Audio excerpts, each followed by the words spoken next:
Election top 9 ಗೆ ಸ್ವಾಗತ. ನಾನು ಶಮಂತರಸ್. ಲೋಕಸಮರದ ಕುರಿತ 25 ಪ್ರಮುಖ ಸುದ್ದಿಗಳನ್ನು ನೋಡೋಣ ಬನ್ನಿ. ರಕ್ಷರಾಮಯ್ಯ ಭೇಟಿ ಬಳಿಕವೂ ಶಿವಶಂಕರ್ ರೆಡ್ಡಿ ಕಿಡಿಕಾರಿದ್ದು ಸಿಎಂ ಮತ್ತು ಡಿಸಿಎಂ ಅವರಿಂದ ಅನ್ಯಾಯ ಆಗಿದೆ ಅಂತ ಹೇಳಿದ್ದಾರೆ. ಅಲ್ಲದೆ ತಮ್ಮ ಷರತ್ತುಗಳನ್ನು ಒಪ್ಪಿದ್ರೆ ಮಾತ್ರ ಬೆಂಬಲ ನೀಡುತ್ತೇನೆ ಅಂತ ಹೇಳಿದ್ದಾರೆ. ಚಿಕ್ಕಬಳ್ಳಾಪುರ ಕಾಂಗ್ರೆಸ್ ಅಭ್ಯರ್ಥಿ ರಕ್ಷರಾಮಯ್ಯ ಟಿಕೆಟ್ ವಂಚಿತ ಶಿವಶಂಕರ್ ರೆಡ್ಡಿ ನಿವಾಸಕ್ಕೆ ಭೇಟಿ ನೀಡಿ ಮನವೊಲಿಸುವುದಕ್ಕೆ ಮುಂದಾಗಿದ್ದಾರೆ. ನಿನ್ನೆ ಗೌರಿಬಿದನೂರು ತಾಲೂಕಿನ ನಾಗಸಂದ್ರದಲ್ಲಿರುವ ನಿವಾಸಕ್ಕೆ ಭೇಟಿ ನೀಡಿ ಮಾತುಕತೆ ನಡೆಸಿದ್ದು ಸಚಿವ ಎಂಸಿ ಸುಧಾಕರ್, ಎಂಎಲ್ಸಿ ಸೀತಾರಾಮ್ ಸಾಥ್ ನೀಡಿದ್ದಾರೆ. ಚಿಕ್ಕಬಳ್ಳಾಪುರ ಕಾಂಗ್ರೆಸ್ನಲ್ಲಿ ಭಿನ್ನಮತ ಶಮನ ಮಾಡೋದಕ್ಕೆ ಮುಂದಾಗಿರುವ ಸಿಎಂ ಇವತ್ತು ಮಧ್ಯಾಹ್ನ ಜಿಲ್ಲೆಯ ಶಾಸಕರು ಮುಖಂಡರ ಜೊತೆ ಸಭೆ ಕರೆದಿದ್ದಾರೆ. ಈ ಬಗ್ಗೆ ಮಾಹಿತಿ ನೀಡಿರುವ ಶಾಸಕ ಎಸ್ಎನ್ ಸುಬ್ಬಾರೆಡ್ಡಿ ರಕ್ಷರಾಮಯ್ಯಗೆ ಪರ ಸಭೆ ನಡೆಸಲಿದ್ದಾರೆ ಅಂತ ಹೇಳಿದ್ದಾರೆ.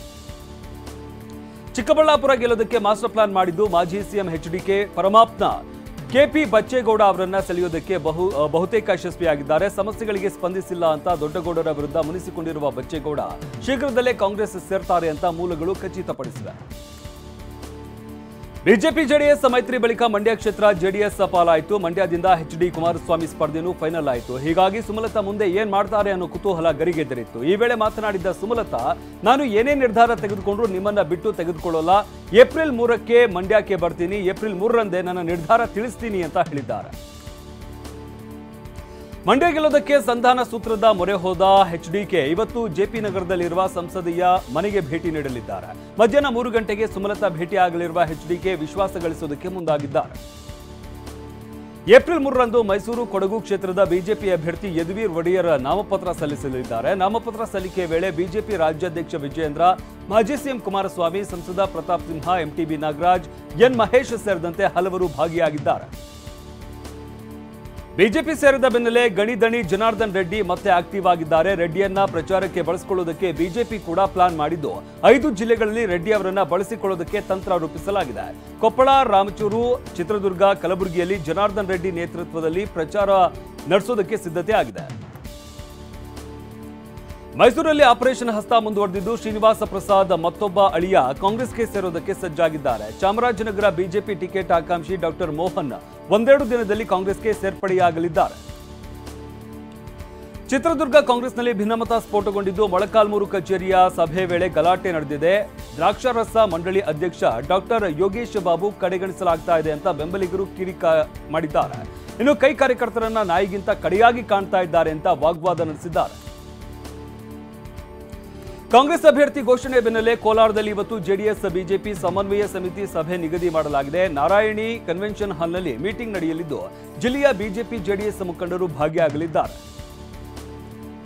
ಮಾಲೂರು ಶಾಸಕ ಕೆವೈ ನಂಜೇಗೌಡ ಮಗಳ ಮದುವೆ ಆರತಕ್ಷತೆ ಕಾರಣ ಸಿಎಂ ಇವತ್ತು ಕೋಲಾರಕ್ಕೆ ಭೇಟಿ ನೀಡಲಿದ್ದಾರೆ. ಇದೇ ವೇಳೆ ಗುಂಪುಗಾರಿಕೆಯಿಂದ ನಲುಗಿರುವ ಕೋಲಾರ ಜಿಲ್ಲಾ ಕಾಂಗ್ರೆಸ್ ನಾಯಕರಿಗೆ ಸಲಹೆ ಸೂಚನೆ ನೀಡುವ ಸಾಧ್ಯತೆ ಇದೆ.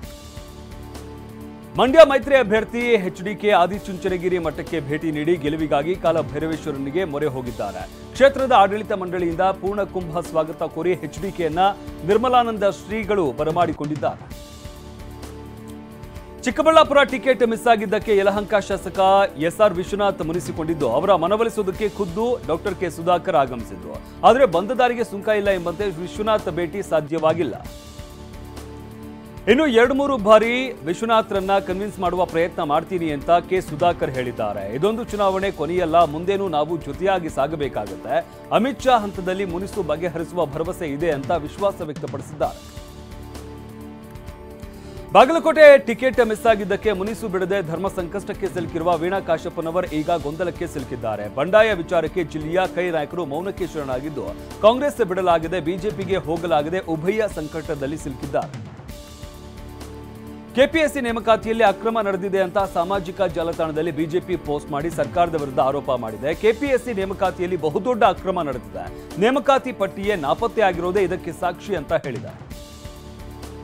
ರಘುಚಂದನ್ ಜೊತೆಗಿನ ರವಿಕುಮಾರ್ ಸಂಧಾನ ಮಾತುಕತೆ ವಿಫಲವಾಗಿದೆ. ಈ ಬಗ್ಗೆ ಮಾತನಾಡಿರುವ ಶಾಸಕ ಎಂ ಚಂದ್ರಪ್ಪ ಪುತ್ರ ರಘುಚಂದನ್ ಏಪ್ರಿಲ್ 3ರಂದು ಪಕ್ಷೇತರರಾಗಿ ನಾಮಪತ್ರ ಸಲ್ಲಿಸುವುದಾಗಿ ಘೋಷಿಸಿದ್ದಾರೆ. ಚಿಕ್ಕೋಡಿ ಬಿಜೆಪಿ ಅಭ್ಯರ್ಥಿ ಅಣ್ಣಾ ಸಾಹೇಬ್ ಜೊಲ್ಲೆ ಮಹಾರಾಷ್ಟ್ರ ಡಿಸಿಎಂ ಫಡ್ನವೀಸ್ ಭೇಟಿಯಾಗಿ ಚರ್ಚಿಸಿದ್ದಾರೆ. ಕೃಷ್ಣಾ ನದಿಗೆ ನೀರು ಹರಿಸುವುದಕ್ಕೆ ಮನವಿ ಮಾಡಲಾಗಿದೆ. ಈ ವೇಳೆ ಶಾಸಕರಾದ ಶಶಿಕಲಾ ಜೊಲ್ಲೆ, ನಿಖಿಲ್ ಕತ್ತಿ, ದುರ್ಯೋಧನ ಐಹೊಳೆ, ಮಾಜಿ ಸಚಿವ ಶ್ರೀಮಂತ ಪಾಟೀಲ್ ಸಾಥ್ ನೀಡಿದ್ದಾರೆ. ಹಾಸನ ಸಂಸದ ಪ್ರಜ್ವಲ್ ರೇವಣ್ಣ ಬೇಲೂರು ಬೊಮ್ಮನಹಳ್ಳಿಯಲ್ಲಿ ಕಾಡಾನೆ ದಾಳಿಯಿಂದ ಗಾಯಗೊಂಡಿದ್ದ ರೈತನ ಭೇಟಿಗಾಗಿ ಆರೋಗ್ಯ ವಿಚಾರಿಸಿದ್ದಾರೆ. ನಿನ್ನೆ ಸಂಜೆ ಕಾಡಾನೆ ದಾಳಿ ನಡೆದಿದ್ದು, ದೇವರಾಜ್ ಎಂಬ ರೈತನ ಮೇಲೆ ಕರಡಿ ಹೆಸರಿನ ಹಂತಕ ಕಾಡಾನೆ ದಾಳಿ ನಡೆಸಿತ್ತು. ದೆಹಲಿಯಲ್ಲಿ ವಿರೋಧ ಪಕ್ಷಗಳು ಮೋದಿ ಸರ್ಕಾರದ ವಿರುದ್ಧ ಶಕ್ತಿ ಪ್ರದರ್ಶನಕ್ಕೆ ಸಿದ್ಧತೆ ನಡೆಸಿವೆ. ಇವತ್ತು ದೆಹಲಿಯ ಐತಿಹಾಸಿಕ ರಾಮಲೀಲಾ ಮೈದಾನಕ್ಕೆ ವಿರೋಧ ಪಕ್ಷಗಳು ಮಹಾ ರ್ಯಾಲಿ ನಡೆಸಲಿವೆ. ರೈತರು ಹಾಗೆ ಕಾರ್ಮಿಕರು ಸೇರಿದಂತೆ 20,000 ಜನರು ಮಹಾ ರ್ಯಾಲಿಯಲ್ಲಿ ಭಾಗವಹಿಸಲಿದ್ದಾರೆ. ಐಟಿ, ಇಡಿ, ಕೇಜ್ರಿವಾಲ್ ಬಂಧನ ಸೇರಿದಂತೆ ಹಲವು ವಿಚಾರಗಳನ್ನು ಇಟ್ಕೊಂಡು ಧರಣಿ ನಡೆಸಲಾಗ್ತಾ ಇದೆ.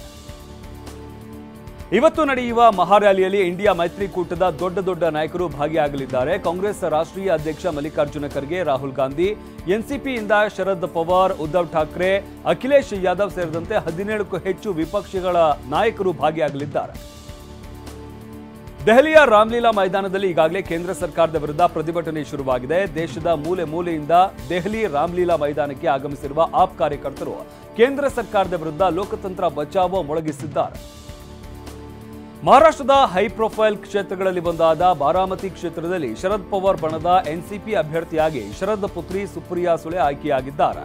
ಹೀಗಾಗಿ ಅಜಿತ್ ಪವಾರ್ ತಮ್ಮ ಪತ್ನಿ ಸುನೇತ್ರಾರನ್ನ ಸಹೋದರಿ ಸುಪ್ರಿಯಾ ಎದುರು ಕಣಕ್ಕಿಳಿಸುವುದಕ್ಕೆ ಸಜ್ಜಾಗಿದ್ದು, ಘೋಷಣೆಯೊಂದೇ ಬಾಕಿ ಇದೆ. ತಮಿಳುನಾಡು ಸಿಎಂ ಎಂಕೆ ಸ್ಟಾಲಿನ್ ಚುನಾವಣಾ ಪ್ರಚಾರ ಆರಂಭಿಸಿದ್ದಾರೆ. ಇವತ್ತು ಈರೋಡ್ನ ಡಿಎಂಕೆ ಅಭ್ಯರ್ಥಿ ಪ್ರಕಾಶ್ ಪರ ಬೆಳ್ಳಂಬೆಳಗ್ಗೆಯಿಂದಲೇ ಸಿಎಂ ಸ್ಟಾಲಿನ್ ಮತ ಪ್ರಚಾರ ಆರಂಭಿಸಿದ್ದಾರೆ. ಈ ವೇಳೆ ಸಾರ್ವಜನಿಕರ ಜೊತೆ ಮಾತುಕತೆ ನಡೆಸಿದ್ದಾರೆ.